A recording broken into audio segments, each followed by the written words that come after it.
Muy buenas noches, bienvenidos a una edición más de Contrapunto, el cuarto poder en tiempo de crisis. Yo soy José María Torrijos Legaspi y estamos a través de las pantallas de SER TV. Durante la próxima hora lo estaré acompañando. Tenemos un tema muy especial, periodismo, sí, pero literatura, exactamente. La segunda parte de aquel programa que usted vio hace unas cuantas semanas y que nos dijo, repitan, añadan, hizo falta. Queremos ver nuevamente a ese grupo de personalidades que tuvimos una plática muy amena, una charla muy interesante, y a usted, señor y señora televidente, pues le agradó tanto como a nosotros. Por eso dijimos, bueno, hagamos una segunda parte, y eso es lo que verán esta noche. Si usted por alguna razón no nos acompañó en aquella ocasión, no se preocupe, lo ponemos al tanto con este resumen.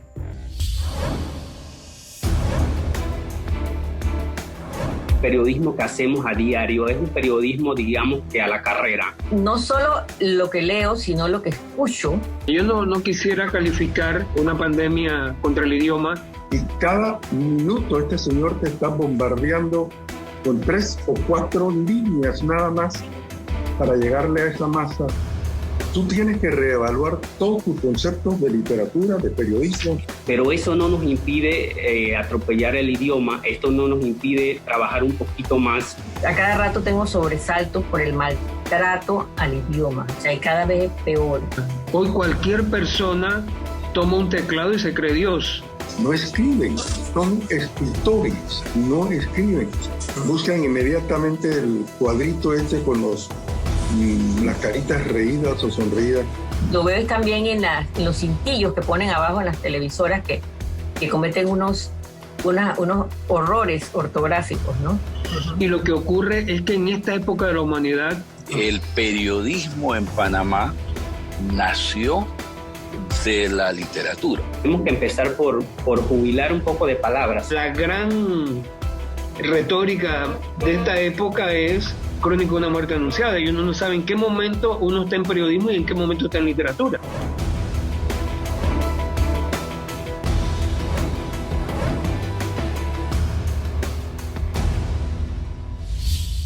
Periodismo y literatura, viejos amantes que se distancian. El idioma también está metido ahí, por supuesto.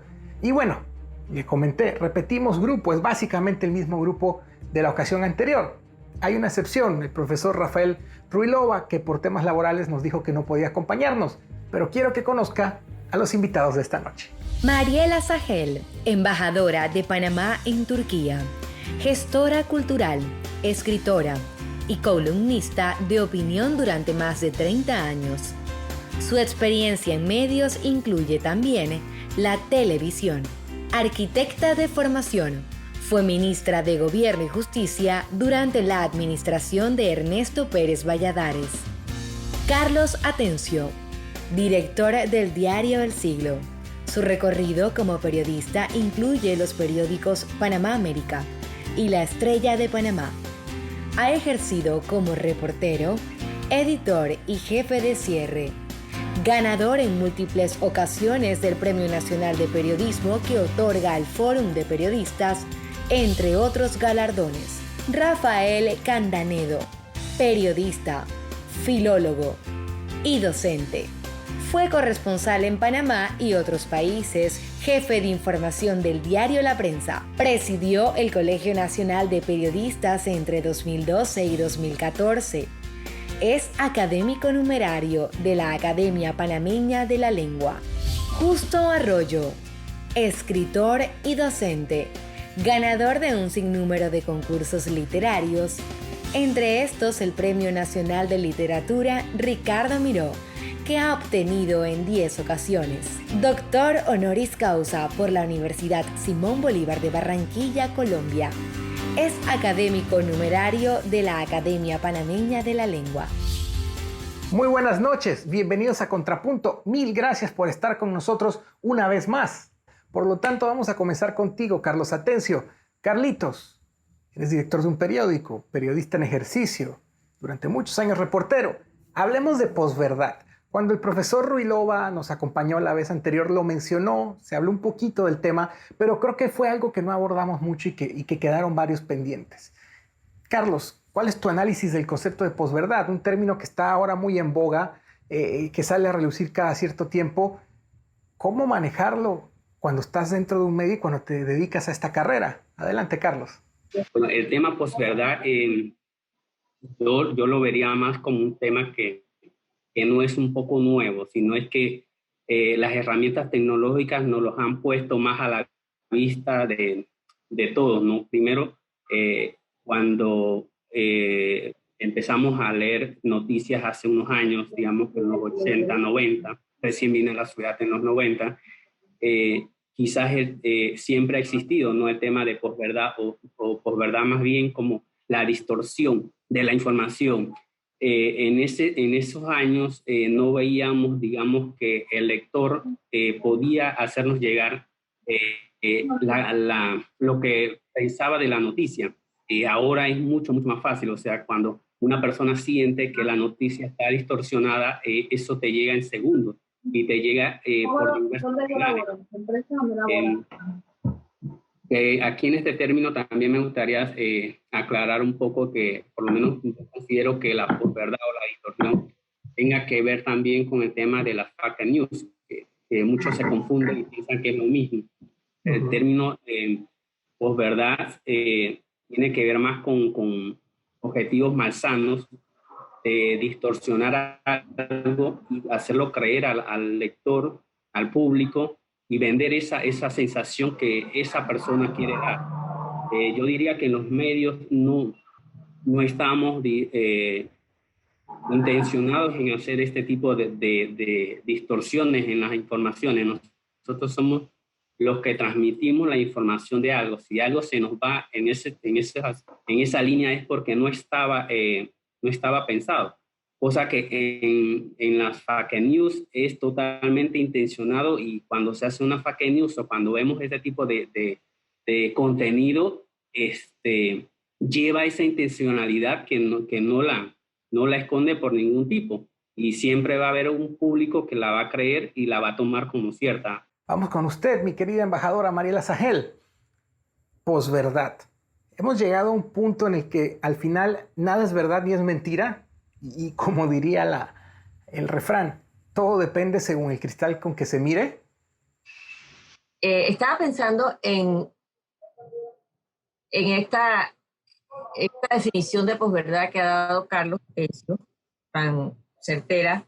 En los últimos años hemos estado recibiendo visitas de periodistas y escritores que han hablado de fake news y de posverdad también, que nos ha ilustrado mucho en relación a cómo manejar eso. Lo que de alguna manera opinamos en los medios. Y eso tiene que ver no solo con la inmediatez que hablábamos del programa anterior, que todo tiene que ser como que divulgado enseguida por las redes sociales, sino también por una falta de estudiarla, ir a la historia y estudiar y auscultar de que estamos realmente confirmando los hechos que uno emite, ¿no? Entonces, por eso se da muchas veces las aclaraciones, las desmentidas, pero una vez que se dice algo, es muy difícil recoger lo que se dice.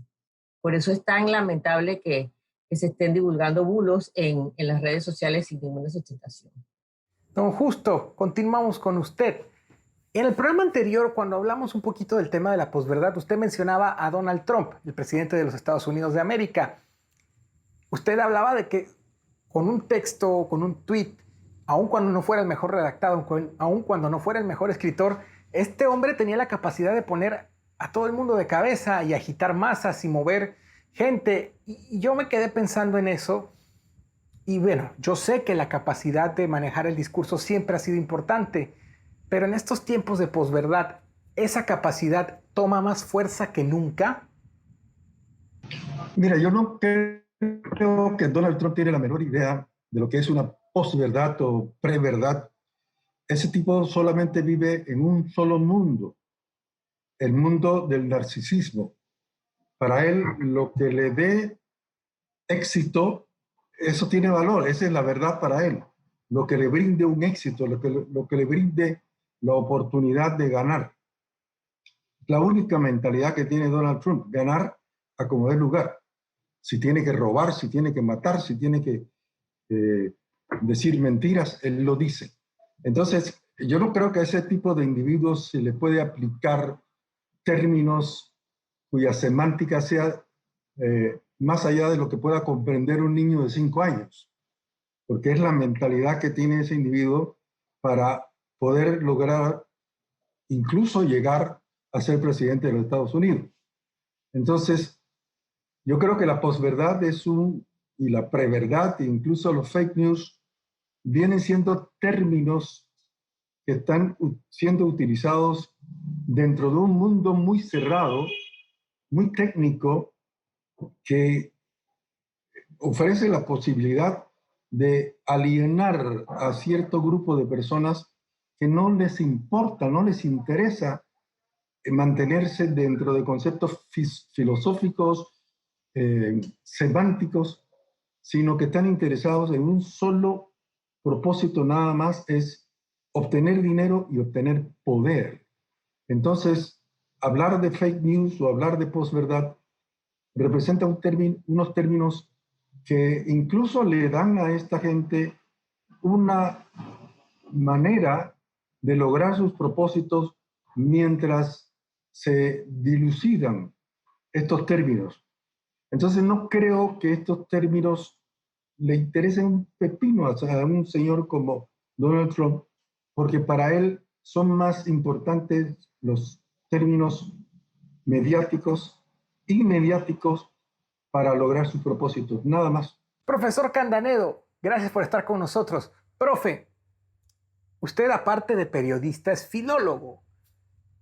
Y esto me lleva a la pregunta, quiero aprovechar la ocasión. Posverdad, prefijo, pos, de posterior, de después, y la palabra verdad. Hemos llegado al punto ese que ya estamos después de la verdad. Sé que es un poco más filosófico esto que le estoy preguntando, pero que viene después. O sea, me llama muchísimo la atención la forma del concepto después de la verdad. Y después de eso, ¿qué? Lo escucho, profesor Candanedo. Aquí hemos hablado de Trump y él es, sin quererlo, y comparto allí con Justo, sin él quererlo, pues él es el padre de la posverdad. Y eso se ha unido a otra gente. Hay tantas mentiras que se dijeron con motivo de la campaña del Brexit. Es más, después Inglaterra Gran Bretaña ha quedado metida en un callejón sin salida justamente por la cantidad de mentiras. Y yo creo que importantísimo, José María, mucha gente quiere ser engañada. Y de repente no Trump, porque yo sí creo lo de esa mente de chiquita, pero gente cercana a él. Había un documento que sirvió de plataforma para la campaña de Trump, que era hecho por una cantidad de expertos. Y tanto, por un lado, con la pseudociencia y por otro lado, con la ultraciencia. Menos con la verdad y la ciencia. Para arriba y para abajo. Pero más que eso, creo que le han sabido limar el cobre, no sé, sacar el cobre a la gente. Hay mucha gente que quiere ser engañada. Uno mismo ha tenido experiencia. Tú le dices, esto es mentira, pero la persona dice, pero es que debe ser verdad. Entonces, como bien dijo al inicio Carlos, esta es una cosa muy antigua.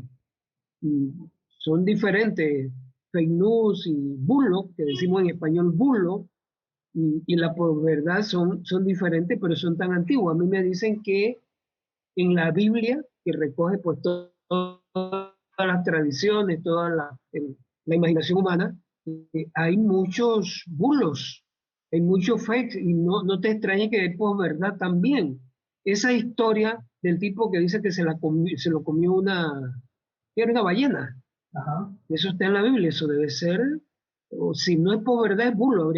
Habría que averiguar qué es una cosa y la otra. Así que yo creo que y ahí es donde entra justamente ficción y no ficción. Tema de literatura y periodismo. El periodismo cada vez debe estar mucho más alineado con ver este tipo de alimaña que quiere poner como verdad aquello que no es, o ponerla más adelante como si fuera posverdad. Si quiere realmente el periodismo seguir sobreviviendo, su función, o más bien su responsabilidad primera, es que haya verificación. Muchos casos hay en el mundo que hemos conocido de periodistas y medios de comunicación que no se preocuparon por la verificación. Es más, hubo en el New York Times gente que hizo fiesta inventando cosas que incluso ganaron premio Pulitzer, de gente que se inventó cosas que no habían ocurrido, pero que sabían que tenían mucho público, porque hay mucho público, amigos, y ustedes perdonen la franqueza, que quiere ser engañado. Carlos Atencio, el profesor Candanedo ha dicho que hay gente, que hay mucho público que quiere ser engañado. Eso me llama muchísimo la atención, y ahora, aprovechando que tú diriges El Siglo, que es un medio tan popular en diferentes estratos, me quedo pensando, Carlos, ¿no sientes a veces o no consideras que a veces el público, en vez de buscar las noticias que son los hechos o las noticias que existen, están tras la búsqueda de las noticias que le agradan? En los comentarios de las noticias yo siempre los veo, porque siempre hay luces de personas que te critican porque la noticia no tiene lo que ellos quieren leer. Y eso lo vemos en las noticias de los portales, que son un poco, digamos que objetivos. Si te vas al tema de las redes sociales, ahí vas a encontrar un ecosistema que si te demoras más de media hora en eso, vas a quedar mareado, porque vas a encontrar tanta cosa, tanta borrasca, tanta basura, es una mezcla de todo. Y si tú no tienes el discernimiento para ver eso y para filtrar eso, esto te va a hacer algún tipo de daño. Me gusta el tema de Don Justo y del profesor Candanedo, que dice que mucha gente quiere ser engañada. Y yo lo he visto mucho en las redes sociales.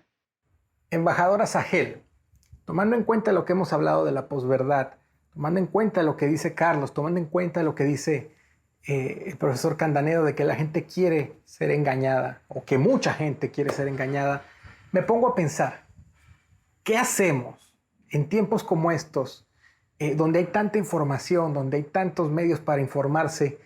A veces es difícil sacar la realidad de la ficción por mil razones, porque nos queremos engañar, porque hay gente que manipula los hechos, que hay gente que manipula el discurso. ¿Qué nos queda después de esto? ¿Qué otras alternativas hay si vivimos una realidad así? Sí, yo pienso que el camino de los que somos responsables, sobre todo en medio de la pregunta de las redes, como alguien dijo, que nada más asomarse por media hora queda uno mareado, es el discernimiento de no darle forward o reenviar o darle like o me gusta a cosas que uno no tiene la seguridad, porque cuántas veces hemos visto que se ha expandido una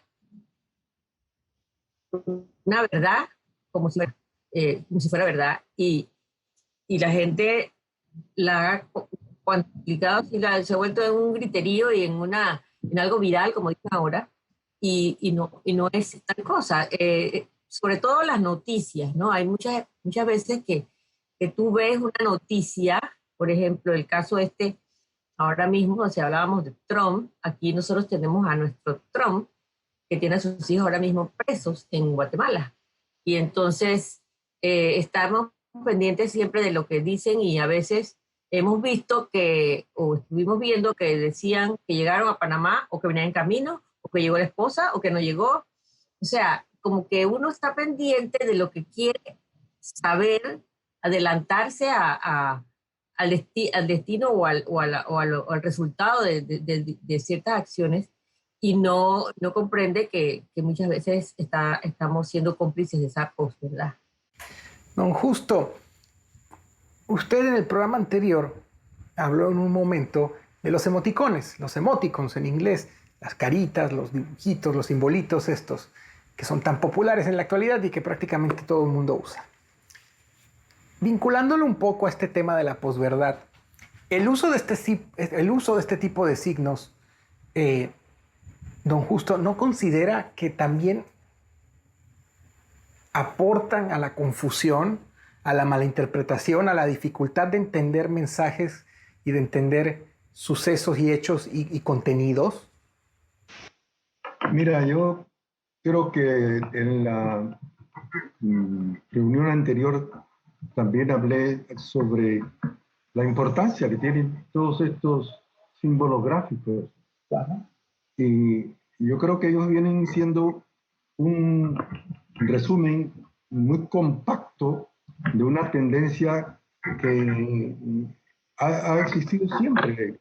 Desde la época de las cavernas estábamos nosotros haciendo dibujitos y cuadritos. Me refiero a la gente que tenía que transmitir un mensaje.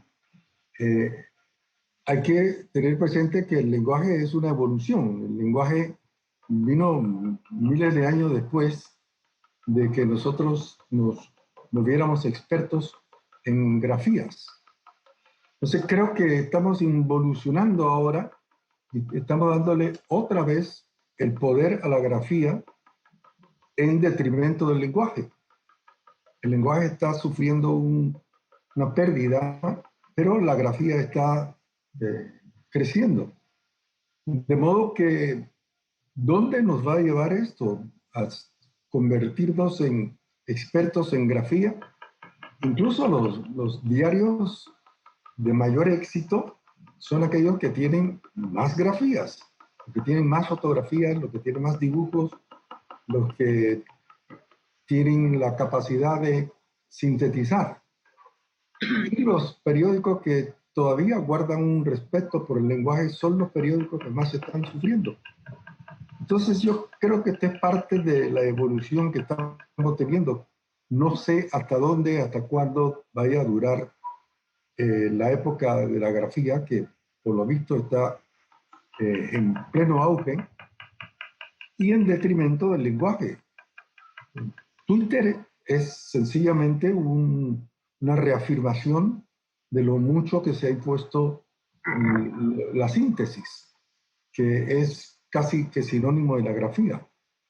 Mandar una manito en alto saludando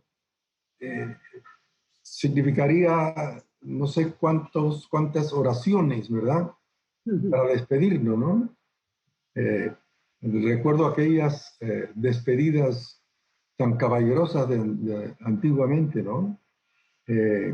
Con el mayor de los sentidos le deseo que tenga usted y así terminaban las cartas y las notas. Ahora te mandan una manito que se mueve y ya, eso es adiós. Nos vemos en otro momento. ¿Es esto un pecado? ¿Es esto una virtud? ¿Es esto un signo de transición? Yo creo que todavía estamos en la etapa de la pregunta y nos falta mucho todavía para la respuesta. Profesor Candanedo, vinculando esto que nos acaba de decir don Justo Arroyo y nuevamente apelando a su profesión, a su vocación de filólogo, realmente no estamos evolucionando, estamos en una involución. Son estos ciclos que se repiten cada cierto tiempo en el idioma y bueno, también en otras costumbres, pero en este caso en el idioma. Se lo pregunto porque al final, como filólogo, usted tiene que ver el origen, las raíces de las palabras. Y ver el origen y las raíces de las palabras es en cierta manera pues ver la historia del idioma. Quiero responder y después comentar lo que acaba de decir Justo. Yo creo que estamos en una época, nunca antes estuvimos en una época de la humanidad que los distintos lenguajes estuvieron tan de moda. Hoy la gente está obligada a escribir, incluso a escribir mal. Nunca antes hubo un movimiento como este. Y me encantó lo que acaba de señalar Justo, es una historia fascinante. Por supuesto que estamos en un proceso de evolución y me quedo con algo que él dijo al final y que son preguntas dudas. Yo diría que estamos en un proceso de cocción, pero la cocción hoy es cocimiento, es mucho más rápido que antes. Por ejemplo, en estos días tuve la oportunidad de escribir sobre la palabra COVID y nosotros demoramos, yo creo que 10 años para pasar de la sigla de SIDA a SIDA como sustantivo común. que se escribe en minúscula. Bueno, COVID no ha demorado ni 3 meses para registrarlo como enfermedad. Solo es un ejemplo. O sea, hoy los procesos son mucho más rápidos. Pero sí quiero insistir en que hoy estamos escribiendo más, hoy estamos con más grafías. Yo creo que es súper buen ingenio los emoticones, me parece súper bien. Yo en lo personal, y ya voy pues a la parte más emotiva, no me gusta que me estén respondiendo con emoticones. O sea, usted saluda a alguien y le saca una mano, usted saluda a alguien, le pone... O sea, no, a mí personalmente no me gusta. Sin embargo, veo la función y creo que es un avance. Me recuerda mucho algo que escuchaba sobre los robots. Nosotros hacemos cantidad de cosas diariamente que tienen que ver con el robot. Es más, el robot nos podría perfectamente reemplazar. Entonces, si la cuestión es estar triste en el día, estar tres veces triste, bueno, no habría que escribir los 4 o 5 párrafos, sino poner pues allí la carita de tristeza, etc. Y yo creo que son complementarios. Pero no soy catastrofista en relación a que la imagen va a sobreponerse a la palabra. A lo mejor sí, como decía Justo, estamos en un proceso de evolución y yo sí creo que la carga, o sea, la lengua escrita ha llegado a ser tan poderosa en nuestras vidas que no creo que nosotros de la noche a la mañana se nos va a achicar el cerebro para, a lo mejor tendrán que pasar muchos siglos, achicar el cerebro para descartarla. Creo que ha sido tan poderosa, sigue siendo tan poderosa que el ser humano va a decir mejor me quedo con ella y las grafías bienvenidas. Profe Candanedo, vamos a quedarnos con usted en este bloque. Es momento de hacer una pausa. Volvemos así en Contrapunto. Pronto regresamos.